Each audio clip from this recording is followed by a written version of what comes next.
Hello and welcome to the League of Extraordinary Atheists for Humanism, where we attempt to apply logic and reason to religion and politics. I'm here with my wonderful, beautiful co-host, Christy Santiago.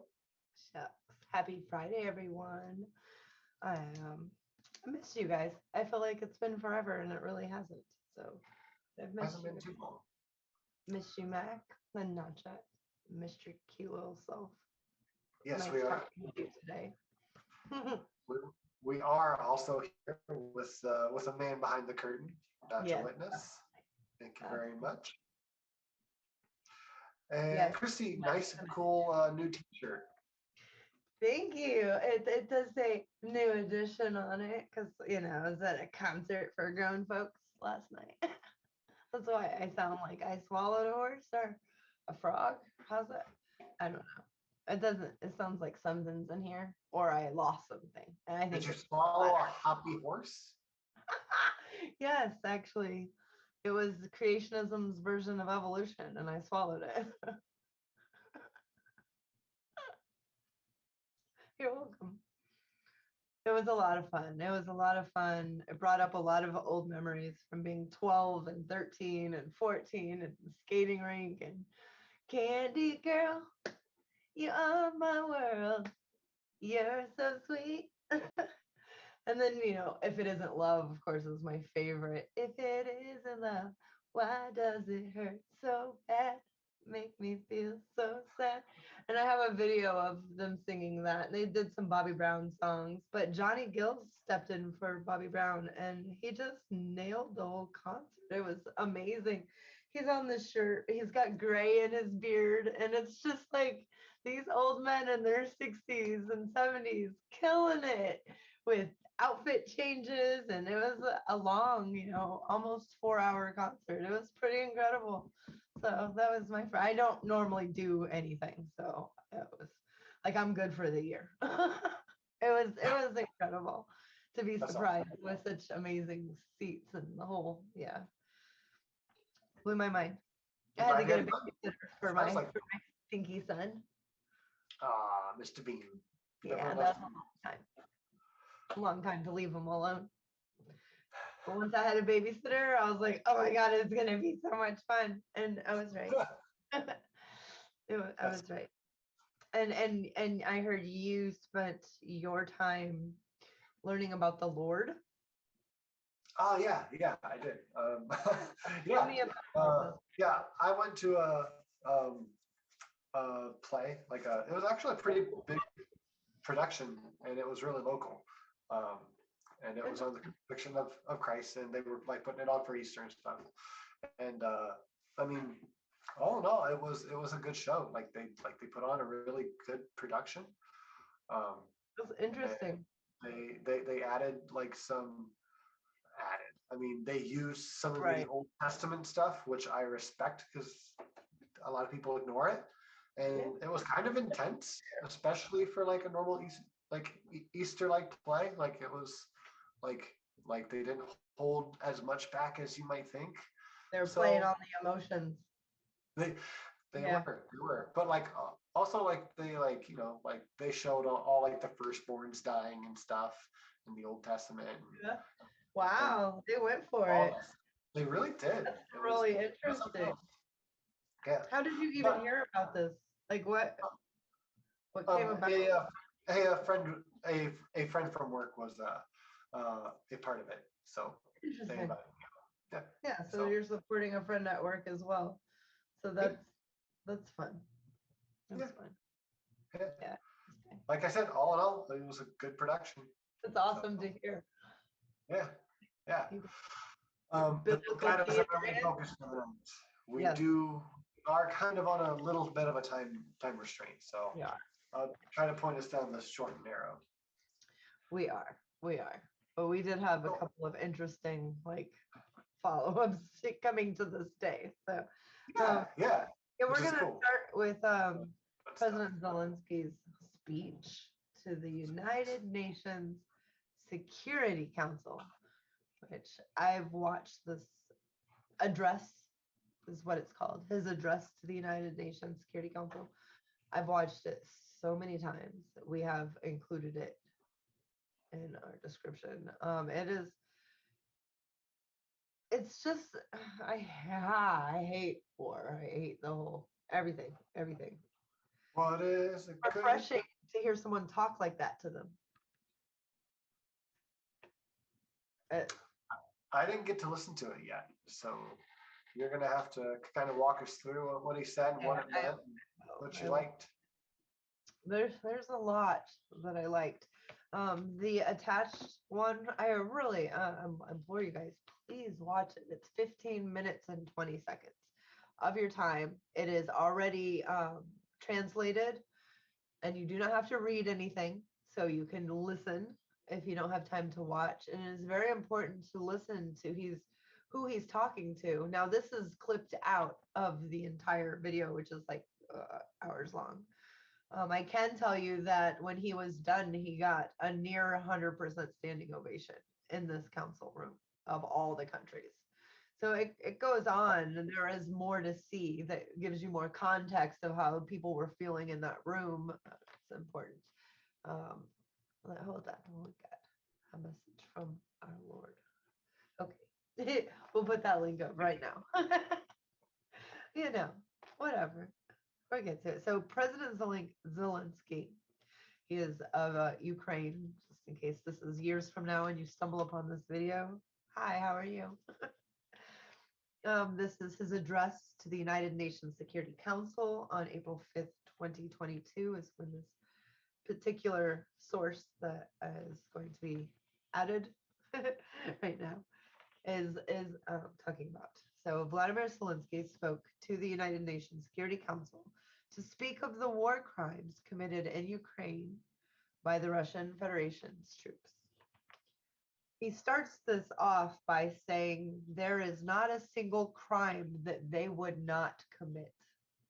That's like the right off the bat. At first, they were searching for, and they, meaning Russian troops, were searching for anyone who served in the military or worked in the government, period, or anyone tied to them. And they would search through drawers, looking for this, identification.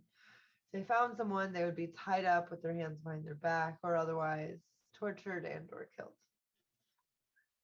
They killed women, they killed elderly, they killed children as well. And now there are rapes being reported. And this is right off the bat. He just starts, it does not take time to sugarcoat anything. He talks about how there are entire families that have been killed in their house, outside their house, around their house, trying to defend themselves. That they are bodies that have been piled up, some of them with tires on them, some of them without. They were trying to burn the evidence of the murder of these females and families and people.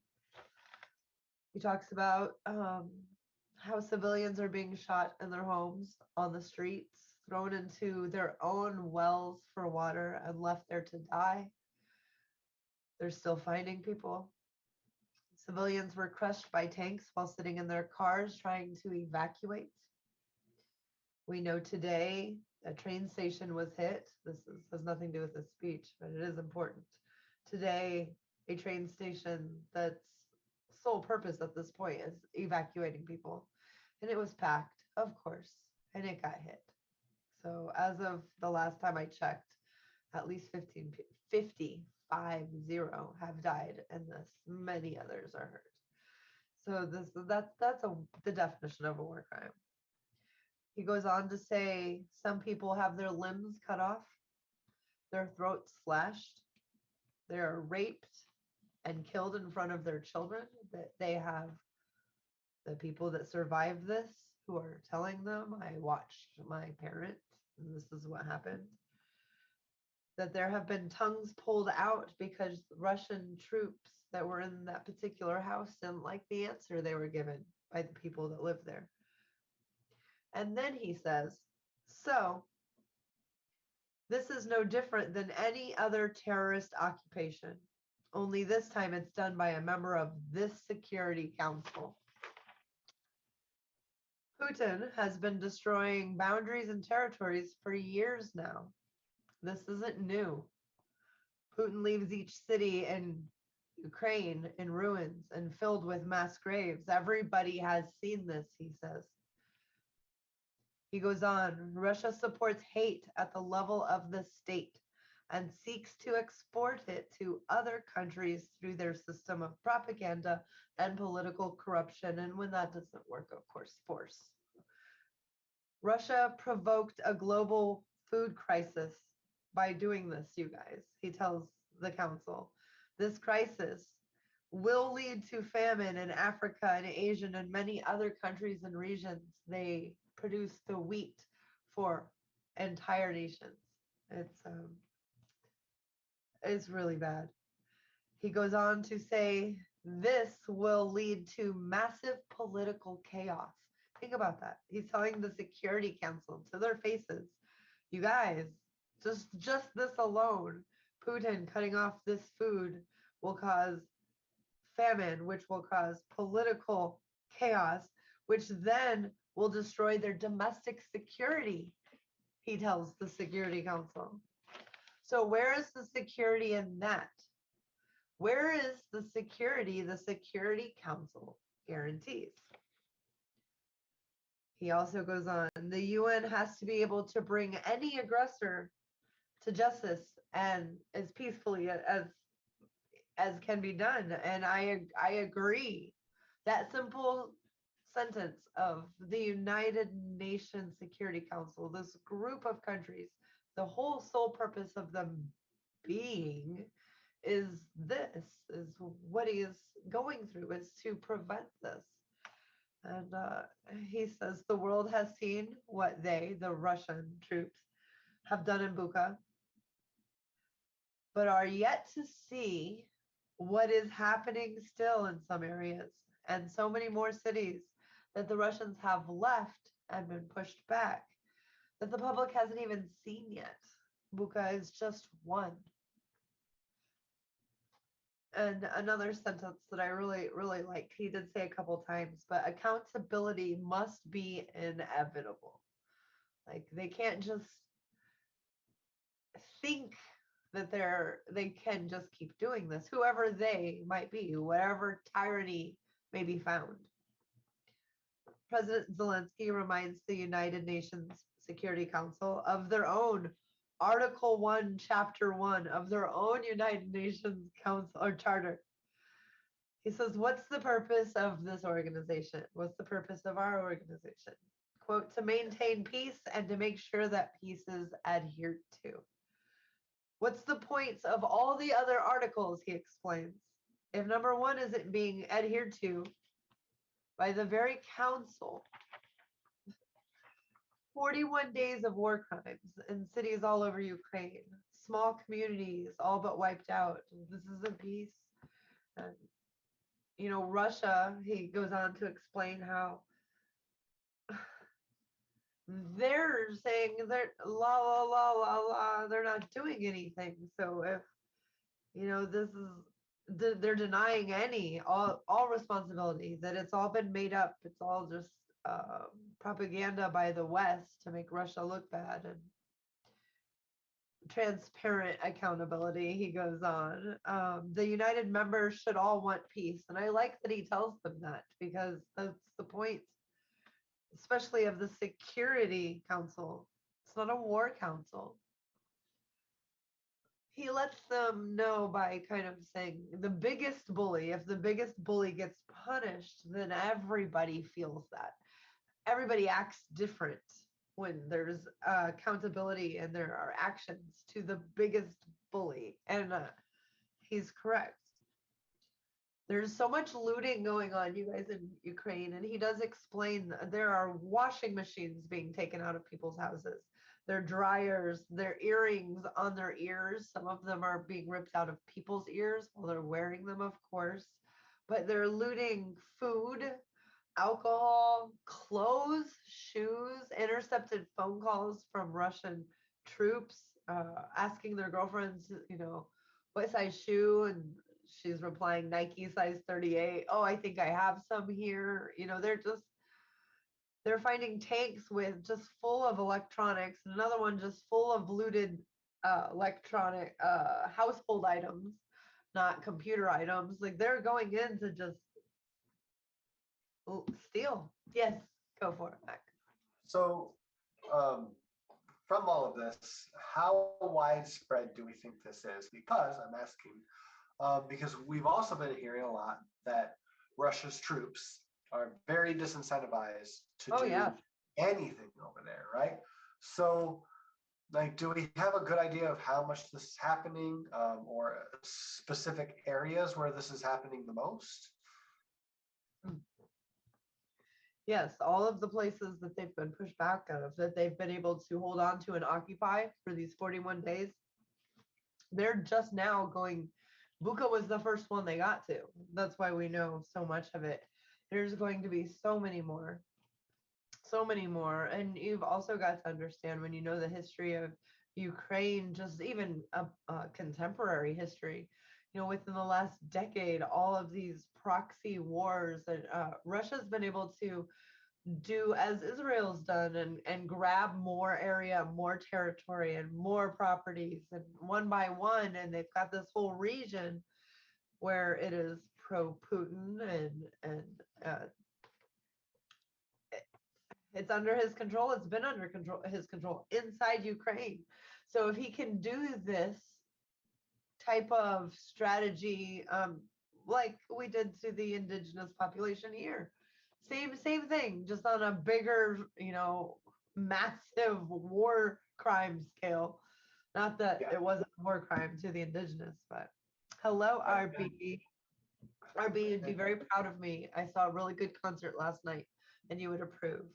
It was headliner was New Edition, but Jodeci opened, and then it was Uncle Charlie Wilson in the middle. So I'd share that with RB. I know he appreciate that.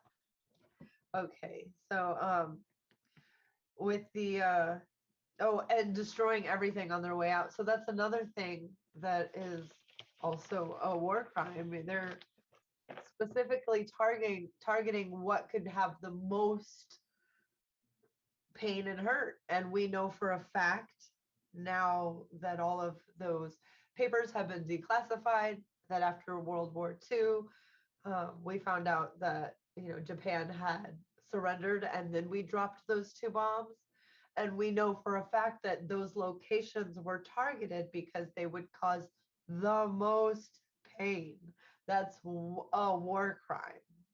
Zelenskyy calls out people from World War II that were never held accountable by name to the United Nations Council. He says to the United Nations members, do you think that it is time for international law to be gone? Do you want it to be no more? And then if the answer is no, then you need to act. The United Nations Charter must be restored immediately. He wants the system to be reformed immediately. He even said that they would have this new reformed council in peaceful Kiev, just how Africa has the environmental location, and he names another one for another specific thing that they focus on, and that he would like that to be there. The UN Charter must be restored so that the veto power, which Russia holds veto power, the veto power is not the right to die. And I understand what he's saying. They could say this is how we feel, and this is an action that they want to vote on that would protect Ukraine, and Russia has the power to veto it. That's crazy. Now Russia has been this week suspended from the Human Rights Council, not taken off, not kicked out, suspended. But Saudi Arabia it's a fucking joke. He calls for fair representation of all regions and all states of the world. That there should be no difference in the nation's income. There should be no difference in the nation's nationality. There should be no difference. It should be all that if there is an aggressor, that you know there is a community of humans that you can call and there will be help, that this would be out there. So not only could people feel safer in their states, that tyranny would be shut down when it starts, or at least within a relative, you know, from the beginning. Then he mentions the massacre from Syria to Somali, from Afghanistan to Yemen and Libya. All of these should not have happened. All of these should have been stopped by you guys. And they should have been stopped a long time ago. If tyranny had at least just once received such a response to their war crimes, these wars would have ceased to exist. And honestly, my country, Ukraine, would not be under fire right now, probably, because it wouldn't be something that is even an option for a tyrant. You can't smash up entire cities on your way out or on your way in. You can't focus on hitting a target of civilians who are trying to get out. Like, and yes, I love that he mentions, look, it's happened here, here, here, here, here. You guys didn't do shit, and that's why we're where we're at. You guys are all like, oh my gosh, Ukraine, but it's been happening to all these other places, and I love that he did that. He also says at the end of his speech, which I really hope you guys watch, so you don't just take my word for it, or his address to the United Nations, if you're not going to, you know, stand for these things, then I think you guys should just dissolve. Like there's no point in any of you. God dang. And Stacy hears me woo when he said that, and I'm like clapping. She had to open the door. She was outside. She was like, "Are you okay? I heard yelling." It's refreshing. He's refreshing. I hate that this is happening to anyone. He can really communicate. Definitely. Yeah. He looks very tired. I'm sure he is. Yeah. For sure he is. I think he's handling it the right way. Rogue Shroom. Wow, indeed. Wow, indeed. That sums it up. And it is in our description. So you will be able to, let's see. Nope, not yet. But maybe I just need to refresh. Yeah. And I can also just put it in the chat real quick. So Christy. So if I could ask you your top 3 things. If you were in the UN, representing America, what would you suggest the top 3 things that we do in this whole situation? Hearing his speech, going in, thinking about that. That's really tough. That's a really tough question. Oh my gosh, there's so much. I don't throw softballs, Christy. No, you don't. Well, the answer to Rogue Shroom's question is yes, I have, and it's disturbing. Saudi Arabia is also doing dumb. Ugh, can't believe they're on this council or any council whatsoever. So, top 3 things, United Nations right now with what's going on right now.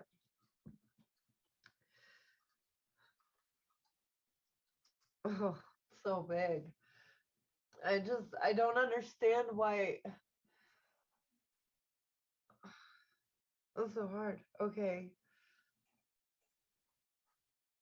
You're a tyrant. Like I have to think like I'm a tyrant.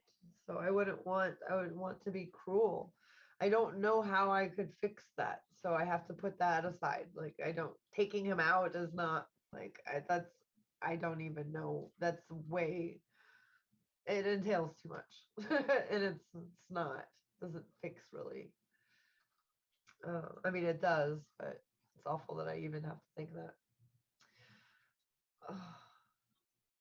I don't know how. I mean, I would want everyone to be safe, and I don't know how United Nations can even do that. God. Yeah. Yeah, I don't. I mean, they're really. I understand why it's really tough. This job is not. It's not for sissies. It's not. You don't go there to twiddle your thumbs. And I understand his frustration. I mean, I try to. I don't ever want to be in that. He's held his composure. I'm sure there's times where he's just totally broke down. I don't know how a human would. I'm sure. I'm sure. So that is really hard. I would definitely. I mean, at this point, the whole world sees Putin for what he is and what kind of person or leader that he is and what he's doing to his own citizens. So he already is blaming this whole entire thing on the West and the US already before anything is happening. And I don't want to go to war at all. The UN's got their job cut out for them. They also got to think about respectively their own nation, who they're there representing. So, right. So, who watches C-SPAN with respect? This girl. It's a hard watch. Yeah, I know. Stacey, we were just talking about that earlier today. I was like, yeah, I've already watched it a few times. I was like, but who watches C-SPAN? And she's like, you. Yeah. Yeah. Um, A lot goes down there. hold on. I mean, it takes a long time, but then when it goes down, it goes down. Yeah, yeah. You just have to, you just have to. You just take a little mini Grab nap your while you're camping watching gear. the news. Yeah. Just grab your camping gear and sit there and listen. All right. Let's go ahead and move on. Let's do it. Choo choo. And hello, Stacy. Hello everyone. Little booger. All right. So, can you guess why I picked balancing the budget? Well, there's a lot of reasons. Could be all of the throwing money at things we said we weren't going to throw money at anymore. Just a year and a half ago. Yeah, there's a lot. All right. Well, if you didn't know, we got a new defense budget, and it is kind of an annual thing that we cover it. And if I have my numbers right, it's it was proposed. I won't say proposed because it's been changed, right? So I believe what is that now is $782 billion, which is a 3.9% increase over the administration's request for 2022, and a 5.6% increase over the 2021 appropriations. So it's always over. Always. It's always Only over. this one. Yeah, it's and it doesn't matter over. which president or which party is in control. We always need to spend more on military. And it's funny. So I'm going to rant about this a little bit, and then I'm going to move on and rant a little more. It's funny that we have the strongest military in the world, right? And we spend the most. Yet, when Russia attacks us, Ukraine, we say, shit, we need to ramp up spending on our military. We could be in trouble. Because something doesn't quite click right when you say it like that. or look at it as is at all.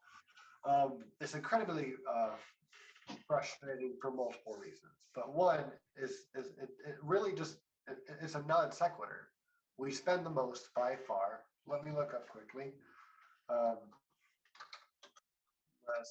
I didn't look this part up. Military spending. I'll have the caps lock on. Google doesn't care about that. Compared to other countries. So, looking quickly, just in 2019, we'll look at. Oh wait, no, I like this one. This is what I'm used to looking at. Top 11 countries in 2021. The U.S. spent $778 billion in just military spending, and that is more than China, India, Russia, United Kingdom, Saudi Arabia, Germany, France, Japan, South Korea, Italy, and Australia, all combined, which was $761 billion.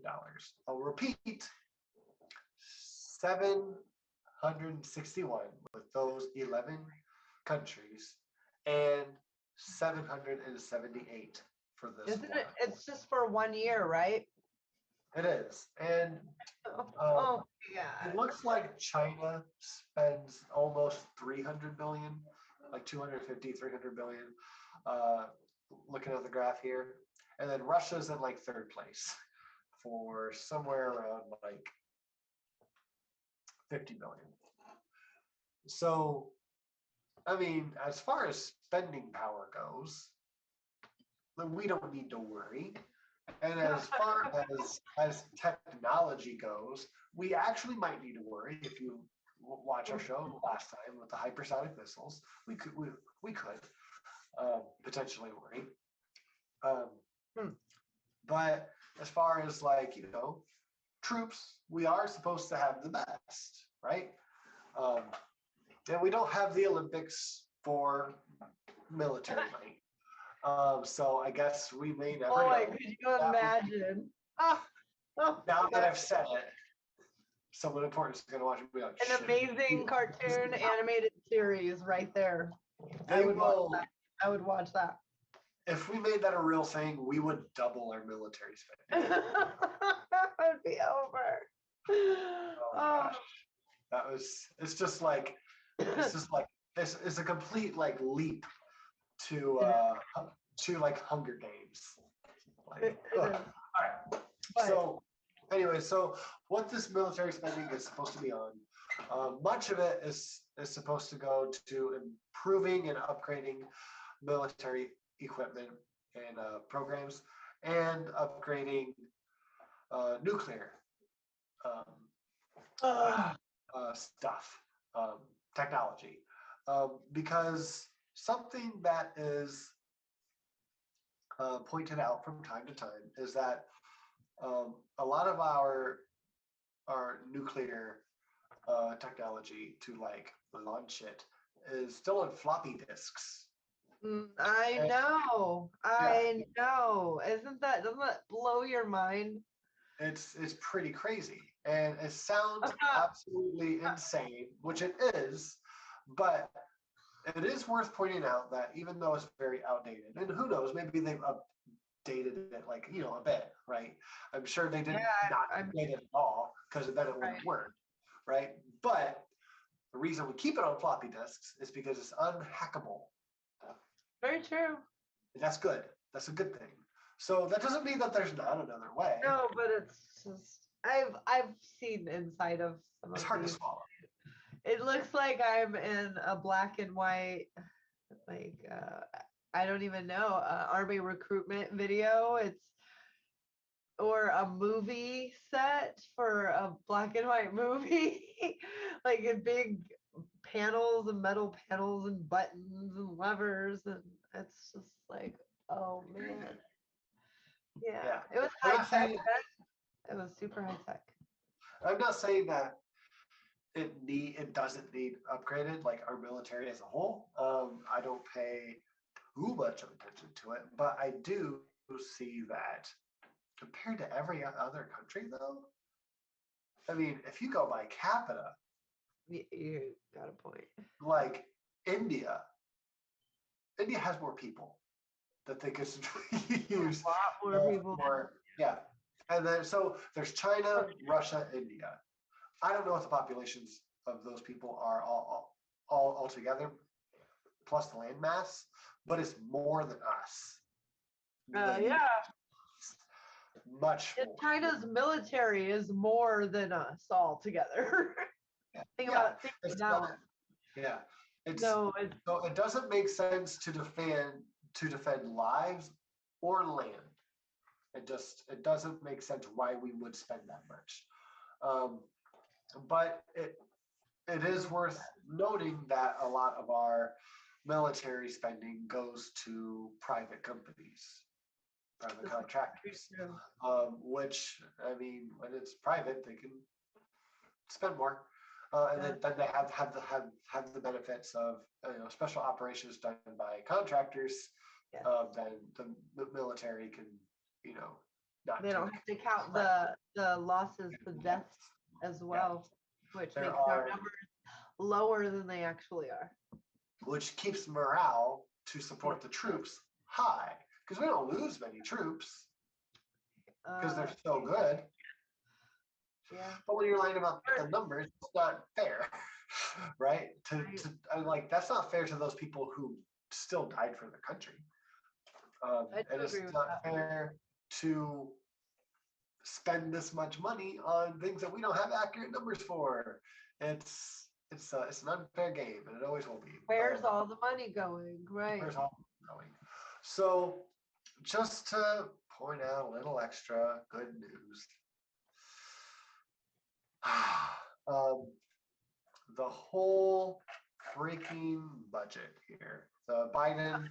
Oh God, brace yourselves. Fiscal year 2022 discretionary budget request. The whole thing is $1.52 trillion. Because that number makes sense in our little monkey brains. Yeah. The military budget that was proposed, this is the proposed, was $753 million. It ended up being what again? Let me look at it. 782. 782. And they had asked for 753. Now, how much is the rest of the budget then? What does that leave from the 1.52? It would have left if not tinkered with 769 million. More than half. So it was 50.5% non-military spending and 49.5% military spending, and we have swapped it. I don't have exact numbers, but with that difference, spend more on war than everything else combined.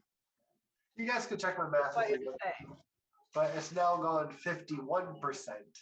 Oh, I don't think it's okay I'm not okay with any of that. Sure you are. No. So there you have it. Don't worry, some of it is going towards the Space Force. Oh yeah, isn't it like 0 point? Oh man, I wanted to be wrong. Remember, we need to protect ourselves from space because as soon as we go up there, we've broken treaties and we need to protect ourselves from space then. Yeah. So as soon as we cross that line, we can definitely expect attacks because we've literally asked for them. So there's that. So what could we do with half of with half of just the military budget? If we cut it in half, we'd still be spending as much as Russia, India, and China. So we could still take on all of these people. with the help of our allies, because we have allies, including Saudi Arabia, Oh, yeah. who are so good to their people and neighbors in Yemen. But with cutting it in half, we could spend $20 billion. Oh, you know what? Let's go on the high side and say $35 billion. I apologize. And solve homelessness each year. Is it $50 or $60 billion to take care of student loan debt a year? It's yeah. 55. Yeah. Now I'm like, Let's go 60. Let's go 60. No, up it. Healthcare. Medicare for all. Is it 60 or 80? I can't remember. I think it's the 81. 80? We'll go 85. We'll go $85 billion just to make sure we've given ourselves enough money here. Okay. Just those three. Does that sound good? I mean, that's a lot. Yeah. Using half of the budget. What would half be of 7 billion? Or sorry, 182 billion dollars. That would be. I didn't do that, but I know this one, so I'll just memorize that. I'll go divided by 2. That's $391, and we've only used 180. $180 billion is what we just took care of. Wow. And let's just go ahead and add this back on to the military budget here. So we're going to divide it in half, right? So we can use it on other social spending that will actually help American citizens, right? And put an investment in education, because high school's free. So why not college? It's an investment in our people. That's not a monetary investment, but we want the smartest, best people to be in America. So we're going to pay for their education. Healthcare shouldn't be. I mean, I think everyone, even people who don't like the idea of the government paying for their healthcare, it shouldn't be a profit-driven market, right? Not at all. No. So just to try to take care of things, we're going to give Medicare for all for everyone, so you can choose your doctor and you have control. They're all in the same network. There's just the network. So we're going to take half the budget, take away 180 from it, 180 billion. And we still have $211 billion left. So what we're going to do, because we're nice, we're going to add that back on. Okay. 211. So we're going to divided by 2, because I couldn't remember. It was 391 plus what's the other number I just said? 211. Yep. So we can still spend $602 million. Oh. And that's just taking half of the military budget. We're not touching the other half, which is not military spending. So everything that was already going to go towards infrastructure and food stamps and all that stuff, we're not spending too much on that. We're spending half of our bid budget on the military. It's just overinflated. Yeah. Right? And what are we going to do if we don't have spending that much on military? I don't know. We'll figure it out. We have the strongest overinflated military in the world. What we could do, the first thing I would suggest, and I just gave $211 billion back. Right, you did. What we could do is shut down all of our bases. Oh, man, people are having heart attacks. South America, and that's it. Because we don't belong there. If you look at Iran and all the military bases and the surrounding countries, it's why the fuck did Iran choose to put their country in the middle of all of our bases? Yes, you guys should look up What the a dirt? map of look up a map of American or United States military bases. And Yes. then on top of looking at that map, it'll blow your mind how many they are. And you'll see what countries they are like they're in like which ones the aggravator is to America's, whatever feelings and other stuff too. You can see because they're encircling them. And then also on top of that, you're going to have to look for how many lily pad bases there are because these are bases that are not permanent. And we have a lot of them. It's true. And also, we could just stop funding the war in Yemen, and that would save us a lot of money. Really? Just Oh that? yeah, yeah. We could. I mean, I don't know if that much, but I mean, we sell a lot of arms and Okay. Like the what? people that we shouldn't be killing. Yeah. Anyways, I'm not saying we're going to be spending that much or saving that much, but that's things that we could do to cut our spending as our activities in those areas. Right. That said, where could our efforts be directed? Well, Ukraine, right? Now, no, I'm going to say. And before you bite my head off for it, I'm going to post this down in our live chat real quick, just so I have a source, I have a citing. This total of the military budget, the 782 total, Okay. does not include assistance for Ukraine. We've already given them that we needed to boost because of the war in Ukraine. Right. Which is which is 6.5 billion headed towards the Pentagon for funding U.S. troop deployments in Eastern Europe and restocking weapons that have been or will be sent to Ukraine. Not included in the $782 billion. So I'm not saying we shouldn't help Ukraine because we should, but we don't need to do anything extra because we're already doing that. It's not included in the budget. Where this and in case you're listening and you are not on board with all the social spending that I'm throwing at you, and you want to spend more on the military, remember it's half of our budget, and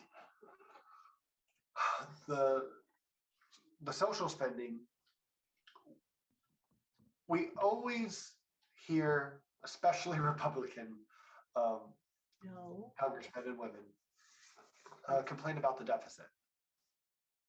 And they only do it when the Democrats are in office, and then when they are in office and in power, and they have the majority of the power, because they're always in office. Like, I mean, if you look, at least the past 8 presidents have been Republican, Democrat, Republican, Democrat, Republican, Democrat, because they just play off over and over and over.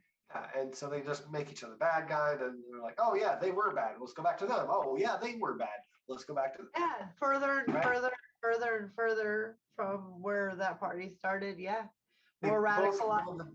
They both ruin the deficit, but they both allow American jobs to be shipped overseas.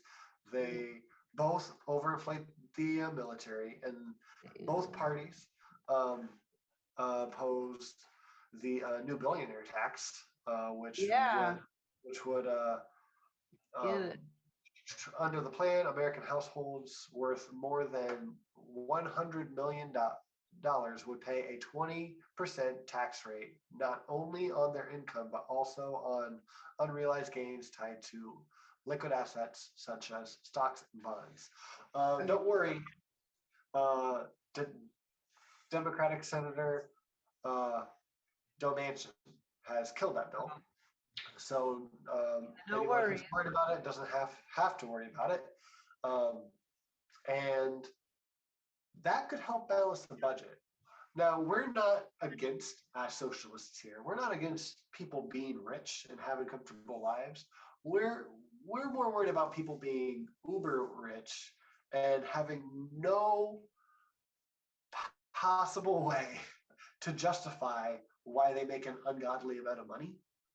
I agree. Right?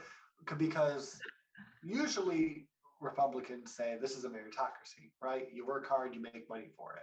But there's no way to justify, well, what was it like I'm going to throw this out there, but I could be wrong. I looked up like 2 years ago how much the CEO of Walmart makes an hour, and I think it's $16,000 an hour. It's ridiculous. I remember when we did that show. That's just a Walden family CEO. And now we have much bigger players in the world, right? So there's no justification for making that much. And even like Elon Musk, he doesn't take a salary, right? But no, he'd have to pay taxes on that. Right, so he doesn't there's tax rules like buy, borrow, die. So you just borrow against your stock, and like, hey, look, I'm Elon Musk, I own Tesla and all this other cool shit. So you'll totally loan me money. So he takes loans out to make his wealth, and he doesn't pay any taxes. So what this tax proposal was for making sure that people with such and such a worth and with so much stocks and bonds still have to pay more than teachers and firefighters, is how it was. Who doesn't agree with that? And everyone except for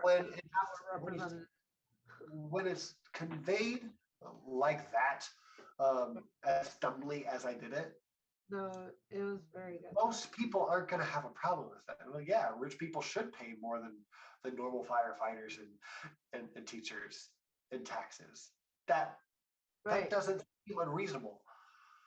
We want a progressive tax rate. That's what Christy and I want. And that would help balance the budget. If we spend into the deficit, it's okay if we're getting other kinds of returns on investment, like the most educated workforce in the world, the best healthcare, doctors, in the world, because there's no profit-driven market in either of those that can really be justified, and that's what we are here to like kind of argue for. I won't go any more into it because we are past the time that we wanted to be, but I feel like this is a good place to like end it. Yeah, no, I agree with you. When it's put out like that, just in an everyday sentence of how, basically of breaking it down and putting it on a how individual, like it does affect you. It affects you. And this is how, and most people will be like, yeah, you're right. I don't want my daughter who's a teacher or my son who's, works at doing x-rays all day, or my firefighter, or my, their family. Everybody has family members that are doing something in one of those fields, and they don't want them to be taxed more than Bezos. That is the dumbest idea ever. So you did a really good job. Thank you. And something I don't want to leave out real quick, and then I promise I'll stop, or I'll break my promise. If we had the same tax rate that we had back in the 70s with Ike, yes, and then like adjust for inflation and like productivity in the workforce and everything, every like lower middle class American, what we would be scraping off, like that foam at the top of your beer, what we'd be scraping off from the people whose glasses are overflowing is over $1,000 a month. Each of us in the workforce would make extra. Right. Right. So I would love to get to that point to where people make that much instead of it all going towards that top 10. I'd like to just add a little fun fact for you guys to think about. The stock market has, we can just look at the trajectory over the past few decades. If we were to tie, as just a little thought bubble, tie wages to Wall Street, if we were, our basic income. Our lowest minimum wage would be like $92 an hour right Oh, now. shit. You gotta Doctors send me would be making thousands of dollars a day. Yeah. You Yeah. should Just think about that. You Let's should tie link it that to Wall Street instead wherever of you just inflation. that's crazy.